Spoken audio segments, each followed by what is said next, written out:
IBTC Bank Nigeria Purchasing Managers Index came down to 51.6 in June 2025, also the softest improvement in business conditions in the last 7 months. Economic activity in the U.S. manufacturing sector picked up in June, with the ISM manufacturing PMI advancing to 49 from 48.5 in May, above expectations of 48.8. Still in the U.S., Jerome Powell, chairman of the Federal Reserve System, said the U.S. economy is in a pretty good position and reiterated that it will wait for more data before deciding to cut rates, adding that higher inflation numbers are expected in the summer due to tariffs. This was at the 2025 ECB Forum alongside Christine Lagarde, European Central Bank President Governor, Bank of England Andrew Bailey, and Bank of Japan Governor Kazuo Ueda, participating in a policy panel. We are facing major structural changes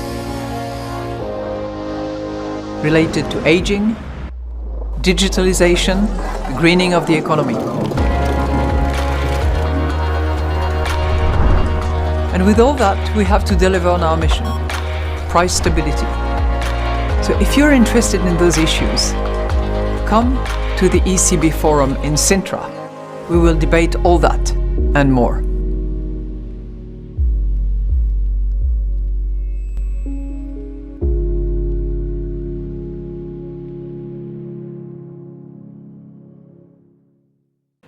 I guess I would start, if I may, by saying that the U.S. economy is in a pretty good position. Inflation has come down close to 2%. We're at 2.3 headline, 2.7 core. The unemployment rate is at 4.2%, so we're healthy overall. If you ignore the tariffs for a second, inflation is behaving pretty much exactly as we have expected and hoped that it would. We haven't seen effects much yet from tariffs, and we didn't expect to by now. We've always said that the timing, amount, and persistence of the inflation would be highly uncertain, and it's certainly improved that. So we're watching. We expect to see over the summer some readings, higher readings, but we're prepared to learn that it can be higher or lower or later or sooner than we'd expected. In effect, we went on hold when we saw the size of the tariffs and essentially all inflation forecasts for the United States went up materially as a consequence of the tariffs. So we didn't overreact. In fact, we didn't react at all. We're simply taking some time. As long as the U.S. economy is in solid shape, we think the prudent thing to do is to wait and learn more and see what those effects might be. And again, they haven't really shown up. So for now, we're waiting. U.S. Senate Republicans yesterday passed Trump's big, beautiful bill on advancing a package that slashes taxes, prunes welfare spend, boosts military and immigration enforcement spending, while adding significantly to national debt. The Speaker of the House, Mike Johnson, immediately after the vote said GOP House lawmakers would work quickly to pass the bill by the 4th of July. Treasury Secretary Scott Bessent says the projected $3.3 trillion deficit, raising eyebrows, does not factor in improved economic growth and higher tariff revenues.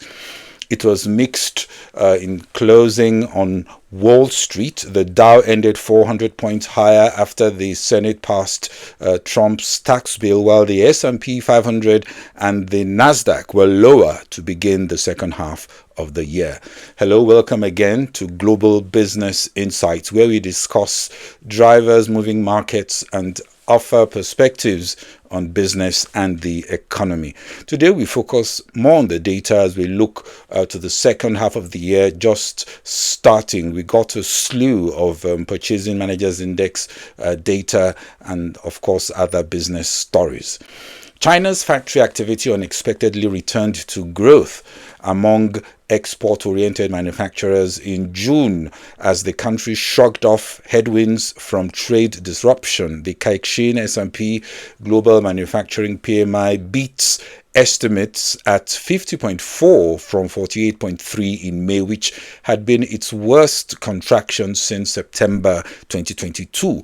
It was also the 8th month of growth in the manufacturing sector out of the past 9 months. The private survey diverges from the official PMI report released on Monday, which showed that manufacturing activity contracted for a third consecutive month in June. That print came in at 49.7 from 49.5 in May. Britain's economy in Q1 2025 expanded by 0.7%, the fastest pace in a year, as home buyers rushed to beat a deadline on property purchases and manufacturers sped up output ahead of higher import tariffs.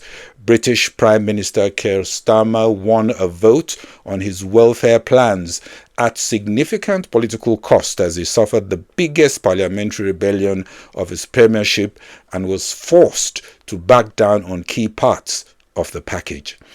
Yesterday, the S&P Global UK Manufacturing Purchasing Managers Index posted 47.7 in June, its highest reading, though a contraction in 5 months and up further from March's near 1.5-year low. The downturn in the UK manufacturing sector showed further signs of slowing at the end of Q2. Although output, new orders and employment all contracted, the rates of decline eased in all 3 instances. Business optimism also improved, reaching a 4-month high. Rob Dobson, director at S&P Global Market Intelligence, warned that hopes for stabilization in the UK remains fragile and subject to potential headwinds that could severely impact demand, supply chain reliability, and future growth prospects. He added that there are also lingering concerns about heightened geopolitical tensions, the weak global markets, tariff uncertainties, and fears over the direction of future government policy. Now in Germany, retail sales unexpectedly dropped 1.6% month-over-month in May, below the market forecast for a 0.5% increase. The headline Hamburg Commercial Bank Germany Manufacturing PMI came in at 49.0 in June, up from 48.3 in May, and also its highest reading since August 2022. New orders rose for the 3rd time in the past 4 months in June, after falling slightly in May. Furthermore, the rate of growth was the strongest recorded since March 2022. Reports from surveyed firms indicated an increase in demand both at home and abroad, reflected in a 3rd straight monthly rise in new export orders. In the Eurozone, inflation hit 2% in June, rising back up to the European Central Bank's medium-term target. The annual inflation reading was up from May's figure of 1.9% and in line with economists' expectations. Now back to Nigeria. Stanbic IBTC Bank in Nigeria PMI fell to 51.6. That was June 2025 from May's 52.7. Indeed, it was the softest improvement in business conditions in the current 7-month growth streak. Output growth slowed to a 7-month low, largely due to a decline in manufacturing production, while new business expanded at a weaker pace amid muted demand. Business confidence amongst respondents was also at its highest since August 2022. According to Muyiwa Oni, head of equity research, West Africa at Stanbic IBTC Bank, insights from the monthly PMIs and crude oil production data from the Nigerian Upstream Petroleum Regulatory Commission suggests an economy that grew by an estimated 3.7% year-on-year in the first half of 2025, supported by higher crude oil production and growth improvement across manufacturing and services, while agriculture continues to lag its long-term average growth rate of 3.6%. He adds that inflation is expected to remain softer compared to the 2024 average, and interest rates are likely to be lower this year and the next, expecting a 150 to 200 basis points rate cut in 2025. Nigeria's Minister of Finance and Coordinating Minister of the Economy, Mr. Wale Edun, yesterday delivered Nigeria's national statement at the 4th International Conference on Financing for Development held in Seville, Spain. Mr. Edun, while calling for rebalancing of global finance to better reflect the realities of developing economies, he also stressed the urgent need for stronger international collaboration on tax fairness and illicit financial flows, areas where African economies continue to face systemic disadvantage. The South African Manufacturing Purchasing Managers Index rose to 48.5 points in June from 43.1 in May, reaching its second highest level this year, though output is still weak and logistics bottlenecks remain. South Africa has asked for more time to negotiate a trade deal with US President Trump's administration before his higher tariff regime goes into effect on the 9th of July. Pretoria's trade ministry said that was yesterday. Trump imposed a 31% tax on US imports from South Africa in April as part of his global reciprocal tariffs before pausing their applications for 90 days to allow for negotiations. And South Africa is looking for, of course, a better tariff arrangement. Standard Chartered was hit with a $2.7 billion lawsuit in Singapore in the latest push to recover stolen funds in the 1MDB scandal. The British bank is accused of helping hide money estimated at $4.5 billion, which was siphoned out of Malaysia's sovereign wealth fund between 2009 and 2013. Indeed, oil, the liquid that fuels economic growth, is slightly down today at $67 a barrel for Brent in early morning trade, perhaps a signal of tepid demand mirroring the lackluster economic growth and just too much supply as producers struggle to balance the books. Let me round up with 3 broad points on the data.